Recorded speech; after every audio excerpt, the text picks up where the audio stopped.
Hello, and welcome back to our Life Group Leaders Lounge. My name is Brooks, and I'm joined with our awesome co-hosts, Raquel. And Braden. And we have a special guest. Micaiah Micaiah is here with us, Raquel's youngest.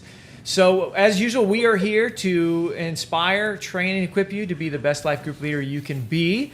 And today's topic, gang, we're going to be discussing is what do you do during your first week? What do you do during your first session? So we're going to do a little bit of brainstorming, talking about it, give you some ideas, some things to think about, because you should be getting this during your first week of the spring semester. Yeah. So let's do it. Let's jump in. So Raquel, what is the first thing that you think about when you think about your first meeting? Well, setting up my space. Whether that's on Zoom or at home, like literally making sure that I'm ready to receive people. I mean, you have 4 kids, so that's really important. I know. It was, yeah. I was going to say, I don't know if it's a mom thing in me or, but yeah, I need to make sure like all of our technical stuff is working almost every time we have an issue with like the TV streaming Right Now Media, because I don't know what I'm doing with cords. Yeah, Zoom, making sure you know how to work and operate that. Yeah. Clean space, lights on, maybe it smells good. That's usually where I start. It gets me in the right headspace too. I'm glad you brought up the Zoom, because I know some of our groups are still meeting online, so it's always good to make sure that you test everything, make sure that everyone has the login info, has the link for Zoom. Has Zoom downloaded? I mean, some people don't even, what's Zoom? Do I have to have it pre-downloaded? Yes. And so... Right. Communicate with your group, because some members might need help, like me, learning the process of Zoom. And let's say you live at a location that's kind of tricky to find. Like, my life group isn't at my house, but if it was, my house is a little bit tricky that first time to find. So, like, setting up that space, I think, is just making it as easy as possible for people to be there for the first time. That's a good idea. Yeah. Yep. Okay, so setting the space. What else are we thinking about, Brandon? What do you do next once you're set the space? How do you begin your meeting? Yeah, I mean, I think introductions are so important. And whether and Brooks, something you and I have talked about, so I'd love to hear your thoughts on this too, but whether it's the same group of people or some new members in there, it's so important just to continue to get to know each other. And the memorable way that I think about it is, and this might sound a little weird, but like try to get to know someone in a dumb level and in a deep level. And here's what I mean by that. No, I like it. I like it. Dumb and deep. So dumb, I don't mean actually dumb. I mean it as like a casual way. So Silly, yeah. And silly, kind of like not so serious. And so some things might be something like this, like, hey, I'm really into tea, for example. I can talk about tea all day. I can talk about stocks, like the NFL, those kind of things that are not my main passion in life, like following Jesus, but are fun to me. That's like something that, hey, that's something like kind of casual to get to know Braden about. How can I pull that out of others? What is something a hobby of yours? What's something you're interested in? What's something that you like to read about that's maybe a little weird or nerdy, or things like that. And there's no exact way of doing it, but getting to know someone on a casual level and then on a deep level. And there's many questions you could ask. One that I like to ask people, since I love scripture, is like, what's a Bible verse that's like your favorite, or a life motto from it, or a favorite quote that you live by? Yeah. Those kind of things that give you key insight, because especially if you can remember that, you get to know a little piece of their heart when you hear them answer that. Yeah, that's awesome. I think asking an open-ended question, especially when it's deep, so that there isn't like just a yes or no answer to it. But like one question that I ask people is like, how's your soul right now? Yeah. Like, how's your soul? Yeah. Or, what is something, like I was just thinking about this as I was driving into the office today, is like, what is something fresh that God is doing in your life right now? Yeah. So whether you've been in a life group with someone for 2 years or they're brand new in your group, every one of us can answer that question. That's true. Definitely. And so I think one thing you brought up, Brady, I just want to talk about real quick, is you said, like in your introduction, sometimes you're in a group of people that 90% of them pretty well. They've been in your group for a long time, and you may have maybe a couple there, or maybe a couple new people there. I'm always trying to think of, hey, even though we've been around each other and we're familiar with one another, there's always ways that you can go deeper getting to know someone. Yes. So just because you have just a couple new people, I'd still encourage us as groups to try to still keep those introductory stuff coming, because we're always learning about one another. Yeah. Can I add one more thing to that? Yeah, for sure. And this is like my deep thought of the day on this. This is what I bring up often, is there are 3 inexhaustible subjects in the world: God, yourself, and others. those three inexhaustible, well, persons, but subjects, mean that there's always more to know and cherish about those people. So there's always more to know and cherish about God. And that one seems kind of self-explanatory because he's infinite. But we also, as people, as image bearers of God, are inexhaustible in getting to know ourselves, like self-discovery, but also one another. So what I love about your point there is, hey, I think I know my group pretty well, but there's more to know about them. How can I ask fresh questions, good questions, to continue to get to know the inexhaustible well of their soul? Yeah, absolutely. Yeah. So after we do the intro, after we set the space, Raquel, what's something else that you do next in your group? Well, then? so more to that, and also more to setting up the space, literally setting up the space emotionally. I always like to start off with my group. Like you said, we know a lot of the members in our group, and then there are new members, and I always like to make it very clear, this is a safe place.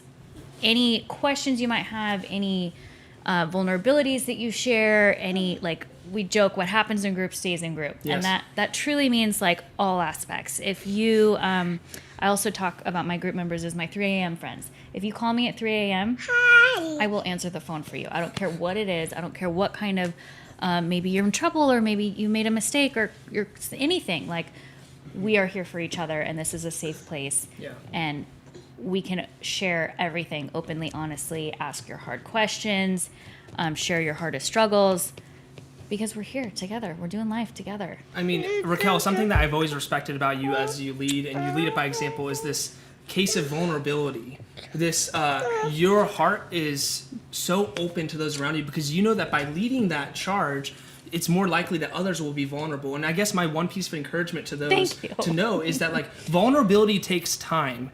Some people are very natural at being vulnerable. They can come into a new setting, a new group, and they will share their life story with you on day one. But some people, like, I'm just thinking of my wife, for example, it's going to take time. But when you unlock that, that is a beautiful and precious thing that she's going to give to you, is to be vulnerable. So to be encouraged, if you have people in your group that, hey, they're not being open and honest about everything right away, give it time. Don't be offended. They are being present. They are there for a reason. They are choosing to be there. It's okay that vulnerability takes some time. Yeah, agree.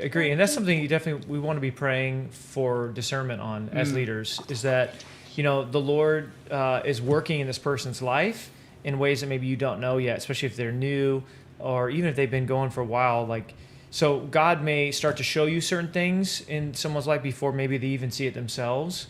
So that's something where you just want to pray for God's discernment of, like, when to go deep with someone until they're ready, right? Because people have walls up, and part of that is doing what we really value in a life group is developing authentic relationships, and that authenticity takes time. So we want to give space for that for sure. So I think that's really great, Raquel, to bring that up, is just like setting that stage and those expectations, and I mean just that culture. Piece is really important on the very front end of a life group season, for sure.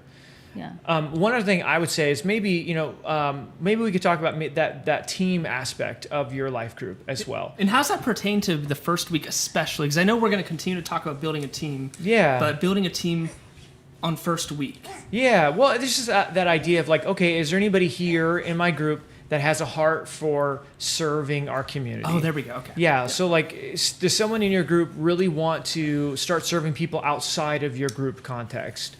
And in that case, you can bring that up and say, would anyone like to take on that role this semester of a service rep?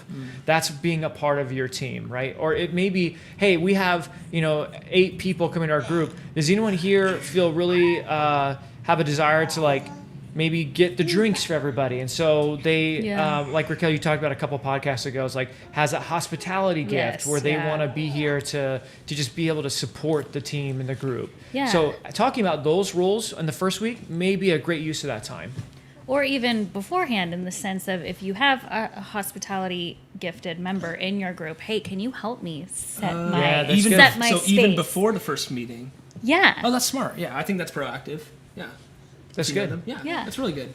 So let's just we'll bring it home here. Let's close with this last point here. So I just want to ask you guys this question of, in your first meeting, what do you do with the study? Like, do you watch our video, Right Now Media video? Do you go over the sermon-based study? Do you do a Bible study? Do you cover the first chapter of your book? What do you guys do? I'm just curious.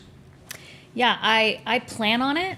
I always have it ready and prepared. and but I'm flexible, and That's I good. just read the room, because if we have a bunch of new group members that season, we may spend the whole first meeting fellowshipping, introducing each other, learning each other.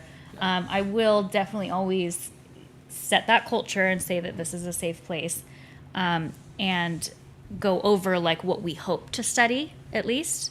Maybe watch like the teaser video, Yeah. if it's a Right Now Media. Yeah, that's good.